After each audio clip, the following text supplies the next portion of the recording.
जी friends, मैं welcome करता हूं आपके अपने YouTube चैनल में जिसका नाम है पेटारन academy. And the topic of today's discussion is the rise of BRICS.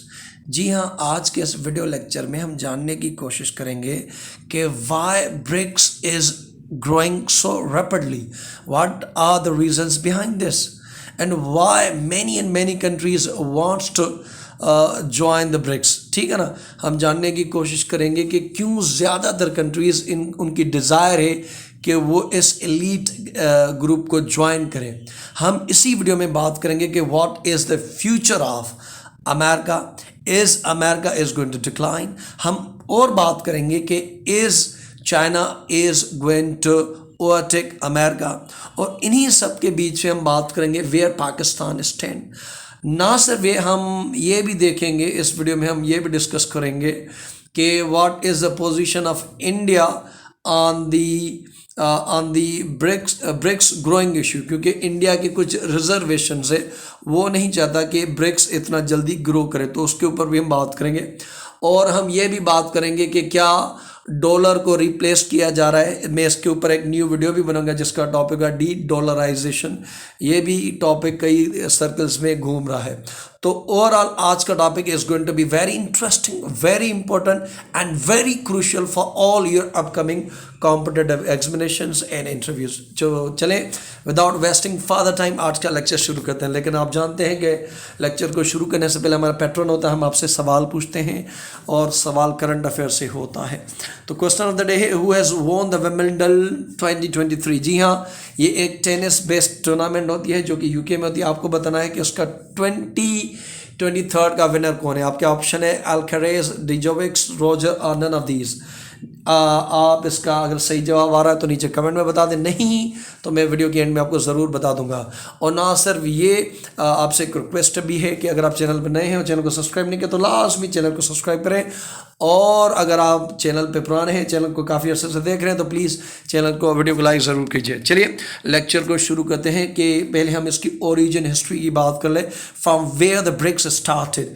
Initially, Brazil, Russia, India, and China. So we come to know at the beginning, BRICS was being found by the 4 member countries in 2006. अगर आपसे year के बारे में पूछा जाए तो आपको पता होना चाहिए कि जो ईयर था 2006 था, 2006। ठीक है ना, तो उसके अंदर जो कंट्रीज कौन सी, ब्राज़ील, रशिया, इंडिया, चाइना। तो ये ब्रिक बना, found BRICS a South Africa है, B for Brazil, R for Russia, I for India, C for China. तो पहले ये ब्रिक था, बाद में जब हम आगे बढ़ेंगे इसको रशिया ने ज्वाइन किया तो ये ब्रिक्स बन गया।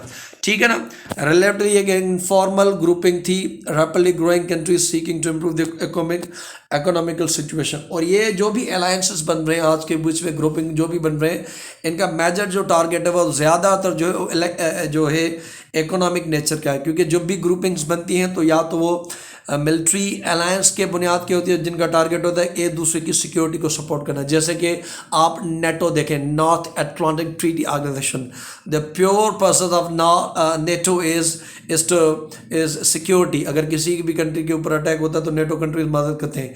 ये जो है ग्रुपिंग है जिसके अंदर आप देख सकते हैं इंडिया और चाइना भी है, जिनके बहुत सारे मसले भी होते हैं। तो वहाँ पर तो मिलिट्री अलायंस नहीं है, इनका प्योर मकसद था इकोनॉमिक रिफॉर्म वगैरह। ठीक है ना, in their international situations. Later, South Africa joined the group in 2006, means 4 years later, क्योंकि जो ब्रिक्स की फाउंडेशन बनी that was laid in 2006, and Brazil, Russia, India, China were the founding members. In 2010 south Africa was being invited. और आपको ये भी जान के कोई हैरानी नहीं हो जाए कि next summit is 2023 summit is going to take place in South Africa. ठीक है ना, तो ये ब्रिक्स था। The acronym BRICS first time was used by Jim O'Neill. अगर आप ये लिखेंगे कि ये कहाँ से शुरू हुआ तो that will make your answer more suitable, attractive, क्योंकि एक तो आपके पास नॉलेज होती है, दूसरा उसको पेपर में प्रेजेंट करना है। बहरहाल 2001 में ये नाम जो था ब्रिक्स क्वाइन किया जेम ओ नेल ने, when he was economist in multinational investment gold segment. तो गोल्ड सेगमेंट में ये एक इकोनॉमिक के तौर पे काम कर रहे थे, उन्होंने ये ब्रिक्स का है। तो यहाँ तक तो आपको पता होगा कि BRICS is purely for economic development, that is a pure purpose of BRICS. और इसका जो नाम दिया था गोल्डमैन के एक बैंकर ने दिया था जिनका नाम था ओ नेल, ठीक है, कोका जैसे कहते हैं, ओ नेल के नाम से याद करें। BRICS countries are growing at a rapid pace, इसमें कोई शक नहीं कि China is growing at rapid pace. In near future within 5 years it is believed, it is projected China is going to overtake economically to the America। ठीक है, अभी military तो बहुत है लेकिन स्पेंडिंग दुनिया में अभी भी सेकंड नंबर पे है चाइना की। यहाँ पे एक और ब्रिक का बहुत important member, that is India. India is मेरे ख्याल से टॉप 3 जो लार्जेस्ट इकोनॉमीज आती है उनके अंदर, दुनिया के अंदर ये आ जाता है। रिसेंटली उन्होंने यूके को बीट किया था और वो ट्रिलियन इकोनॉमी आज के टाइम में मौजूद है, तो वो भी इस ग्रुपिंग का हिस्सा है। आप ना सिर्फ ये दुनिया की 2 largest population country India and China are also in it. और दूसरा जो मिलिट्रली तौर पर इकोनॉमिक पावर को देखा जाता था आज भी है, दैट इज रशिया, वो भी इसका ग्रुपिंग का एक हिस्सा है।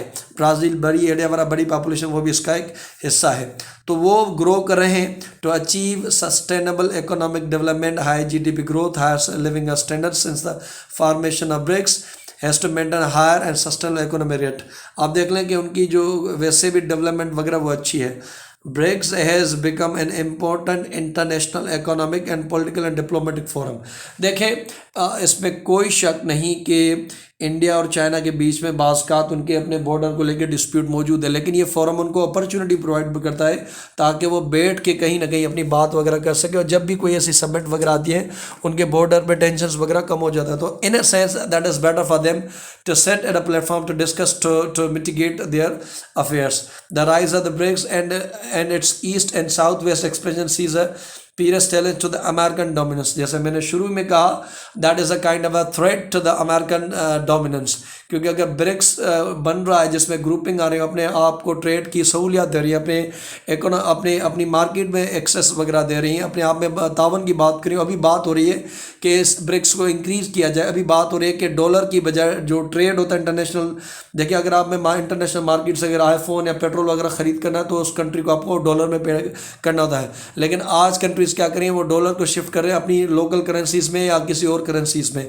मीन्स डिफरेंट इंटरनेशनल करेंसीज़ को करें, जैसे चाइना का युआन, रशिया का रूबल और इंडिया की रुपी। आज के टाइम में फ्रांस के साथ नरेंद्र मोदी जब फ्रांस में गए थे तो उन्होंने फ्रांस के साथ एक एग्रीमेंट कंक्लूड किया जहां पे अब people in France can pay in Indian rupees.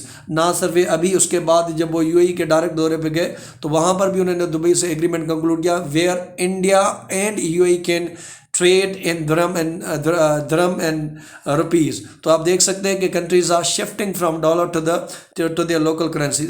इसमें तो जाहिर है कि एक तो ये कंट्रीज अमेरिका के डॉलर के ऊपर डिपेंडेंस उनकी कम होगी और अमेरिका की जो डोमिनेंसी वो डिक्लाइन होगी। और क्योंकि अमेरिका सैंक्शंस वगैरह भी लगा देता है अपने डॉलर के बुनियाद पे, तो उस कंट्री को हर्ट करता है। BRICS has emerge as a powerful force to the global economy with the potential to significantly change the current world order.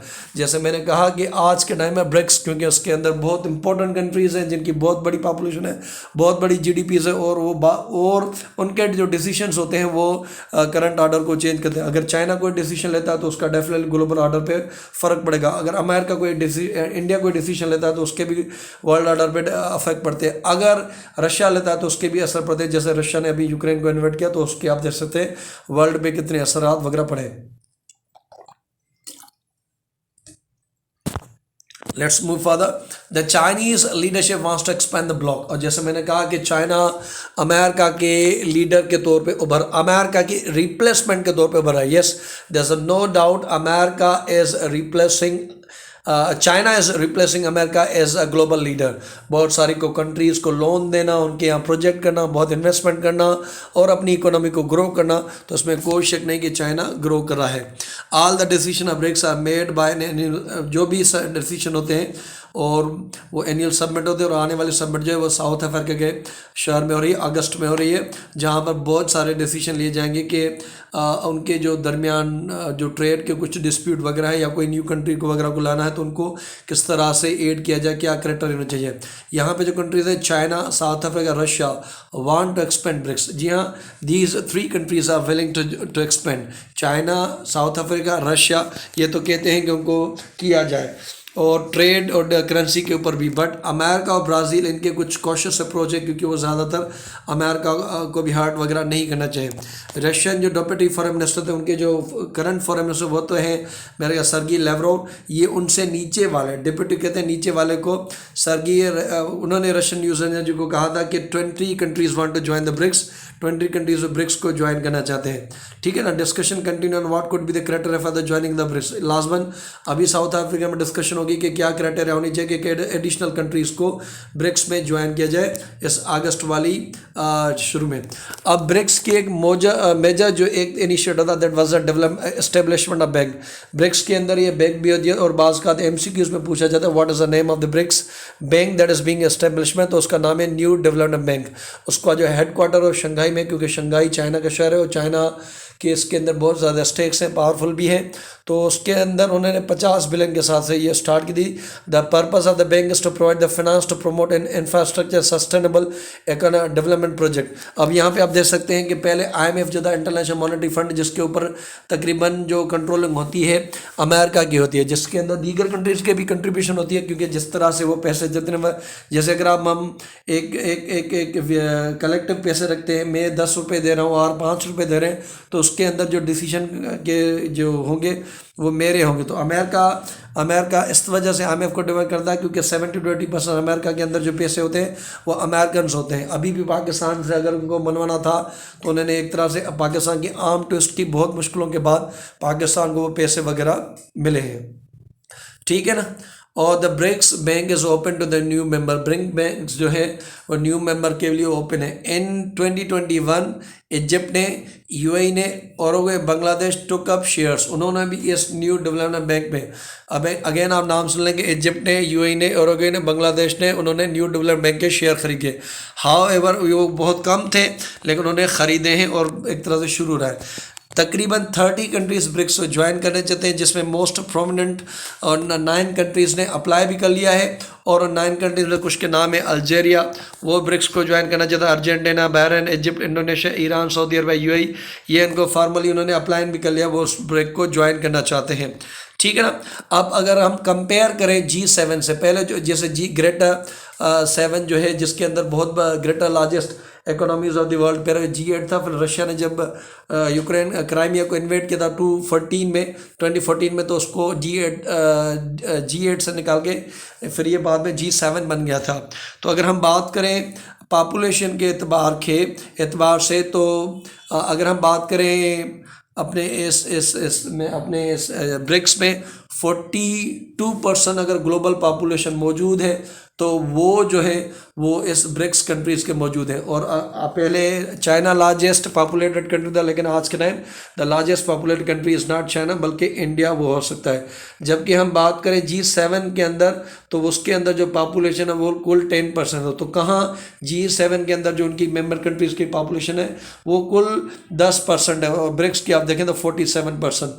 अगर हम ब्रिक्स की बात करें तो इकोनॉमिक वेट से दुनिया के अगर 100 रुपये हैं तो 32 रुपीज़ जो है वो ब्रिक्स के पास है। और जबकि हम बात करें आपके इस हमारे इस BRICS is voting G10 economic with 70% global compared to 30% G7 even without addition में ब्रिक्स इज फॉर। ठीक है ना। तो हमारे यहाँ ब्रिक्स के कितने 32%, 100 रुपये में से 32 इस ब्रिक कंट्रीज़ के पास है, और जो 30% है वो G7 के पास है।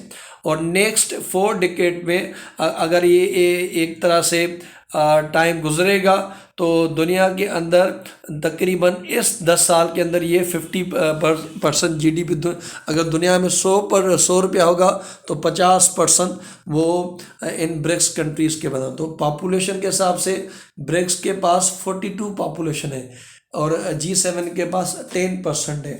और अगर हम बात करें जीडीपी के तरह से तो ब्रिक्स के पास 32, जबकि अमेरिका लेड G7 है उसके पास 30% है।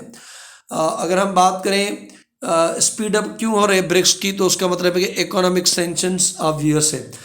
अमेरिका क्या करा है कि दीगर जो डिफरेंट कंट्रीज़ों को, जैसे ईरान को कर दिया, वेनेजुएला को कर दिया, नॉर्थ कोरिया को कर दिया, थ्रेटन किया सऊदी अरबिया को उनको वेपन्स वगैरह नहीं देंगे। मीन्स आप you can name anything where there is no interference of America. America हर जगह इंटरफेरेंस करता है जो कि दीगर कंट्रीज़ को पसंद नहीं। तो in that situation countries are opting viable option for the economic recovery. उस वजह से वो ब्रिक्स की तरफ जा रहे हैं ताकि वो अमेरिकन सैंक्शन से बच सके और उनको जो फंडिंग वगैरह होनी चाहिए वो उन कंट्रीज़ वगैरह से मिल सके। There is now a growing desire by most countries to break free from domination of dollar. और लोग डॉलर के भी डिपेंडेंट, क्योंकि आज भी देखिए अगर डॉलर महंगा होता है तो पाकिस्तान की मार्केट में कितनी हलचल हो जाती है।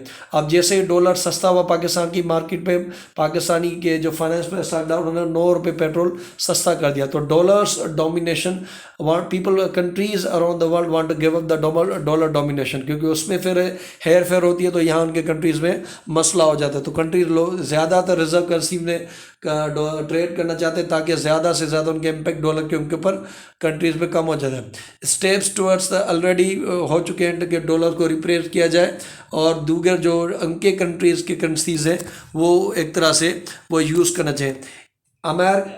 जैसे अगर मैं YouTube पे कोई वीडियो बना रहा तो मुझे YouTube से जो अमेरिका से पैसे आते हैं वो एक स्विफ्ट सिस्टम से आते हैं।